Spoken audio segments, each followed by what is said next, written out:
Good morning everyone, কেমন আছেন সবাই? রিয়ার ব্লগে সবাইকে স্বাগত জানাই। Happy Christmas. আজকে ক্রিসমাস। দেশের অনেকে সবাই বলে যে আজকে বড়দিন, আজ থেকে দিন বড় বড় হতে লেগে যায় আর রাত্রি ছোট হতে লেগে যায়।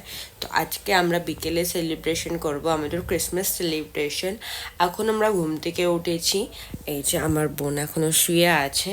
এখন ঘুম থেকে উঠেছি, এরপরে সব কিছু কাজ করে এসে আমি আপনাদের দিকে কিছু একটা দেখাবো।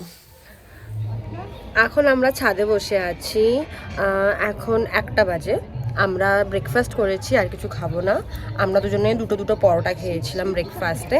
আর মা রান্না করছে, আজকে পালং শাক রান্না হচ্ছে। আমাদের একটুও পছন্দ নয় পালং শাক। আর এখন আমি বসে আছি, ওই যে আমার বোন আমি যে এই তেলটা এনেছি আমার মাথায় তেলটা মাখিয়ে দেবে, কারণ কালকে আমি শ্যাম্পু করব। তো একদিন আগে তেল লাগিয়ে নেব। তো ও ভালো করে তেলটা লাগিয়ে দেবে, আমি ওর তেল লাগিয়ে দেই, ও আমার ভালো করে তেলটা লাগিয়ে দেয়। আর মানে তেলটা লাগানোর পরে আজকে দেখছি ক্রিসমাসে একটা কিছু প্ল্যান তো করতে হবে। আজকে ক্রিসমাস, কিন্তু দেখা যাক যদি সন্ধ্যাকে কিছু করি। এখন অবধি তো এইটাই। তো আমি আপনাদের দিকে সকালে বলেছিলাম না, আমি আপনাদের দিকে একটা আলাদা জিনিস দেখাবো। তো চলো দেখাচ্ছি। এই দেখো, এইটা একটা ব্লাউজ, দেখে তো মনে হবে নর্মাল ব্লাউজ আর হাতের কাজ করা আছে, কিন্তু এই যে এই সব কাজগুলো সব এইটা চাঁদি লাগানো আছে। চাঁদি দিয়ে পুরো ব্লাউজটা কাজ করা আছে। চাঁদি মানে রূপা। লোক কতই বড় লোক, মানে ব্লাউজেও চাঁদি লাগিয়ে করছে। এখন বিকেল 4টা বাজে, আর এখন আমরা রেডি হয়ে গেছি। এখন আমি যাচ্ছি আর 25 সেক্টর, মানে আমার দাদা বৌদি যেখানে থাকে সেখানে তাদের দিকে আজকে ক্রিসমাসের আমরা কেক দিতে যাচ্ছি।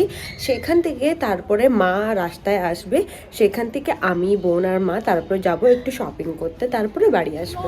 এখন আমরা যাচ্ছি দাদা বৌদির কাছে। এই যে কেকটা দেখা, কেকটাও দেখাচ্ছে না। মানে আমরা প্লাম কেক নিয়েছি, আর প্লাম কেক নিয়ে আমরা যাচ্ছি এখন দাদা বৌদির কাছে। এই দেখো ভিখারি 10 টাকা চাইছে এখানে। Happy Christmas. पूरी फीलिंग ले रही है। Happy Christmas. हैप्पी क्रिसमस भाई। আমাদের দিকে দেখে আমাদের ভাইজি খুবই খুশি হয়ে গিয়েছিল। আর এই দেখো কেকটাও খুলে নিয়েছে, যেটা আমরা নিয়ে গিয়েছিলাম।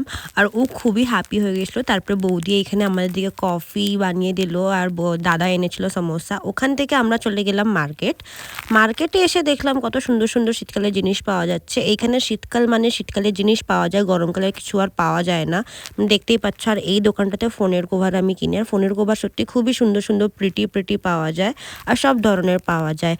তারপরে যেতে যেতে দেখলাম যে এই একটা ভেলভেটের স্যুট, এটাও কিন্তু শীতকালের স্যুট, গরমকালে নয়, ভেলভেটের। আর 2300 টাকা দাম বলেছিল, খুবই সুন্দর লাগছিল। আমরা এখন শপিং করে চলে এসেছি। আর শপিং করতে যে গিয়েছিলাম অনেক কিছু কিনিনি, কিন্তু শীতকালেরই 2-4টা জিনিস কিনেছি, আর একটা সবচেয়ে কিউট জিনিস কিনেছি। আর এই দেখো এতগুলো শপিং করে এনেছি। আর এই যে এই জুতাটা কিনেছি, এখানে শীতকালে এরকম জুতা পাওয়া যায় গরম। এই যে এই জুতাটাও কিনেছি। এই দেখো আজকে আমার গোপাল সোনার সাজ। আর আজকে আমরা এই সন্ধ্যা দিয়েছি এই, আর দেখুন কেক দিয়েছি, কারণ আমরাও কেক খাবো, আমাদের গোপাল সোনাও কেক খাবে। আর এই যে আমাদের সন্ধ্যা দেখানো হয়ে গেছে। আমরা এখন খাবো কফি আর কেক। কফি শুধু মা খাবে, আমরা শুধু 3জনে কেক খাবো। আর আমাদের প্লাম কেকটা দেখো কত টেস্টি। এই দেখো এটা মায়ের কফি আর আমাদের কেক, আর এখনো কেক পড়ে আছে। এটা প্লাম কেক, আমরা চকলেট ব্রাউনি কেক এনেছিলাম। এই দেখো কত টেস্টি লাগছে।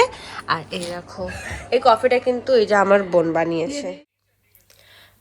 আজকে আমরা রাত্রেবেলা মুড়ি খেয়েছি আলু ভাজা দিয়ে, আর কিছু করিনি। তো আজকের ব্লগটা এইখানেই শেষ। আমার ভিডিওটা ভালো লাগলে লাইক করে দিবেন, শেয়ার করে দিবেন, সাবস্ক্রাইব করে দিবেন।